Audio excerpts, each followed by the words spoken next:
में आगे बढ़ते हैं। देश में हिंदू राष्ट्र की चर्चा गर्म है और इस चर्चा में सबसे आगे पर्चा है बागेश्वर धाम सरकार का। पंडित धीरेन्द्र कृष्ण शास्त्री कैमरे के सामने आए और एक बार फिर से हिंदू राष्ट्र से लेकर पाकिस्तान पर बात की, लेकिन इस बार बाबा के तेवर अलग नजर आए। बाबा समझा भी रहे थे और चेता भी रहे थे। बाबा ने अपने विरोधियों को खास मैसेज दिया है जो उनके भक्तों में काफी वायरल है।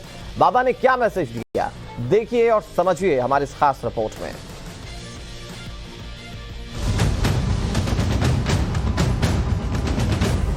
तुम अपनी जलन बरकरार रखो, हम अपना जलवा बरकरार रखो। हम गीदड़ नहीं है जो भूखियों से डर जाए, हम डरने वाले हैं। सनातनी का मतलब जिससे ही सब कुछ प्रारंभ हुआ और जिसमें ही सब विलय होगा, वैसा किन किन को हमने देश नहीं दिया। अब एक हिंदुस्तान को हिंदुओं को दे दो। 125 बार से ज्यादा संशोधन हो चुका है संविधान में, तो एक बार हिंदू राष्ट्र के लिए भी होना चाहिए। सत्य की जीत हो, सत्य की जीत रहेगी। इस प्रकार की लीलाएं चलती रहती हैं, कोई बड़ी बात नहीं है। जी हाँ, लीलाएं तो चलती रहती है। ये शब्द धीरेन्द्र शास्त्री जी के हैं। बागेश्वर धाम के पीठाधीश्वर धीरेन्द्र शास्त्री, जो इन दिनों सनातन ध्वज लेकर हिंदू राष्ट्र के नए ध्वजावाहक बने, या कह लें कि हिंदू राष्ट्र के नए पोस्टर बॉय बने। अखंड भारत में पाकिस्तान तक की बात करने वाले धीरेन्द्र शास्त्री के लिए चक्रव्यूह अब बड़ा होता जा रहा है। पहले मौलानाओं ने सीधा अटैक किया, अब सो कॉल्ड पूरा इकोसिस्टम पीछे पड़ा है। नागपुर से पटना तक हर दिन नई चुनौती मिलती है, जिसमें कई बार तो शब्दों की मर्यादाएं भी तार तार हुई दिखती हैं। कौन, कहां, कब क्या क्या कह रहा है, वो बातें आगे बताएं। उससे पहले आज धीरेन्द्र शास्त्री ने अपने भाई शालिग्राम गर्ग पर लगे आरोपों को लेकर क्या कहा, क्योंकि यहाँ शास्त्रार्थ की नहीं कानून की चुनौती है। कानून अपना कार्य कर रहा है और सत्य की जीत होगी। सत्य की जीत हो, सत्य की जीत रहेगी। इस प्रकार की लीलाएं चलती रहती हैं, कोई बड़ी बात नहीं है। विरोधियों को बागेश्वर सरकार ने सीधा और सरल जवाब दिया। ऐसा जवाब जिसके बाद विवाद को आगे बढ़ाने का छोर खत्म हो जाना चाहिए, लेकिन ऐसा हो जाए ये थोड़ा मुश्किल दिखता है, क्योंकि कहा यह जा रहा है कि बाबा ने ऐसे बिल में हाथ डाल दिया है जहां विवाद खत्म होने की बजाय उसे और कितना लंबा और बड़ा किया जाए, इसकी संभावनाओं की तलाश हर दिन हो रही है।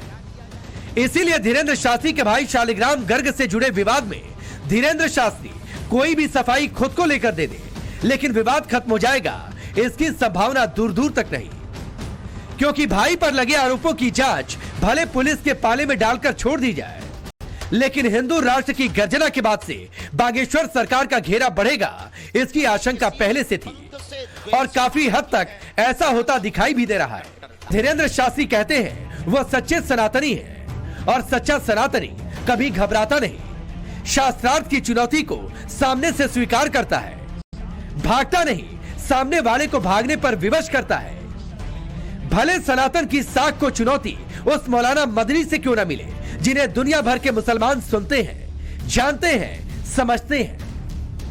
आज मदनी साहब को भी जवाब धीरेन्द्र शास्त्री ने दिया। सुनिए मदनी साहब के बयान से विवाद क्या उठा था और जवाब क्या मिला। कि सबसे पहले ला इलाहा इल्लल्लाह की आवाज हिंदुस्तान की धरती पर उतरी है, यहां से पैदा हुई है। सबसे पहले मनु ने ओम की इबादत की है। ओम एक है, अल्लाह एक है, उसका कोई शरीक नहीं है। फिर ये चीज चलती रही। उनको भी सनातन याद आ रहा है। देखो भाई, आपकी मीडिया से हम कह दें, भारत का प्रत्येक नागरिक अपने हृदय पर हाथ रखे। अब मीडिया पर क्या बोल रहा है वो उसकी मजबूरी है, टीवी पर बोलना, लेकिन वो भी अगर हृदय पर हाथ रख करके पूछे ना तो उसकी रगों में भी रामकृष्ण का खून बह रहा है। ठीक है। दूसरी बात, उन्होंने कहा ओम या जो भी लिया है, सच ये है कि वो भी सनातन है। मौलाना मदनी को जवाब तो धीरेन्द्र शास्त्री ने दे दिया, लेकिन उनके हिंदू राष्ट्र की बार बार हुंकार से मौलानाओं की एक पूरी फौज उन पर शब्दों के बाढ़ चला रही है। मौखिक आक्रमण हो रहा है। मौलानाओं के भले बुरे कहने से धीरेन्द्र शास्त्री ने अभी तक कोई सीधा जवाब नहीं दिया था। शायद इसीलिए नहीं दे रहे हो कि इससे उनके सो कॉल्ड मिशन पर शायद कोई असर नहीं पड़ता। ये बातें वो अच्छी तरह समझते हैं, लेकिन कहते हैं ना, घर को आग लगी घर के चिराग से, और ऐसा होने पर किसी के लिए भी चुप रहना मुश्किल हो जाता है, सामने वाला कितना भी बड़ा क्यों ना हो। ऐसे मुश्किल समय में सामने आकर मर्यादा में सवाल का सामना करना बड़ी बात होती है। जवाब कैसा, कितना तार्किक होता है, उससे आपके व्यक्तित्व की गंभीरता का पता चलता है। पिछले करीब 2 हफ्ते से बागेश्वर पीठाधीश्वर धीरेन्द्र शास्त्री के भाई शालिग्राम गर्ग से जुड़ा विवाद बड़ा होता जा रहा है। विवाद इस बात का है कि पिछले हफ्ते जब बागेश्वर धाम में सामूहिक विवाह होना था, तब वहीं के गढ़ा निवासी आकाश अहिरवार के साथ क्या हुआ।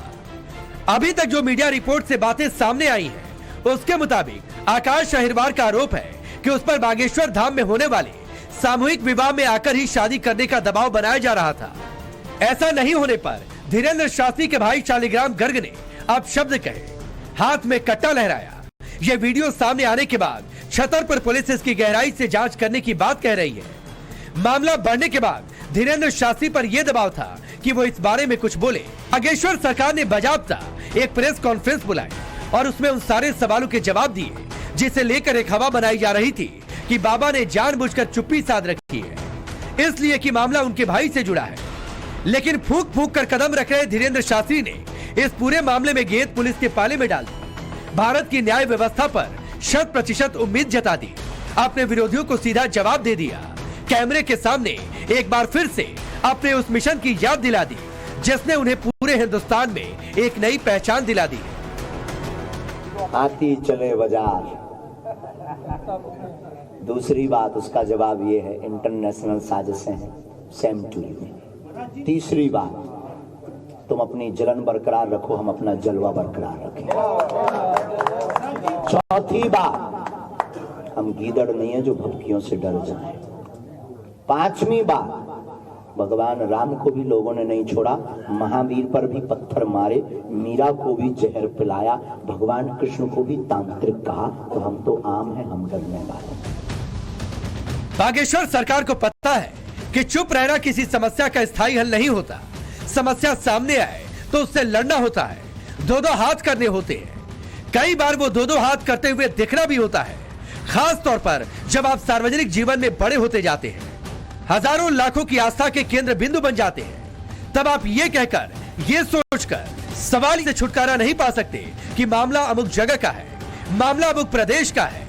सार्वजनिक जीवन ही वही होता है जिसमें आप मुद्दों से जूझते दिखते हैं। हफ्ते भर पहले पूरे देश को हिला देने वाले राजस्थान में गौ तस्करों और उसके बाद हुई हिंसा को लेकर भी बाबा ने अपना पक्ष सामने रख दिया, बाकी सिस्टम पर छोड़ दिया। देखो, सनातन धर्म हिंसा का भाव कभी नहीं रखता है, न प्रेरणा देता है, लेकिन आतताई बधारना भी कहता है। सवाल यह है कि हजारों लाखों लोगों की समस्या को श्री बालाजी की कृपा से ठीक करने का दावा करने वाले धीरेन्द्र शास्त्री के लिए आने वाला समय नई चुनौतियों से कितना भरा होगा, क्योंकि जब आप आगे की तरफ बढ़ते हैं तो चुनौतियां भी उसी कद से आगे बढ़ती हैं। बिना चुनौती के जीवन नहीं होता, और एक धर्मगुरु होने के नाते धीरेन्द्र शास्त्री से बेहतर इससे भला और कौन समझ सकता है।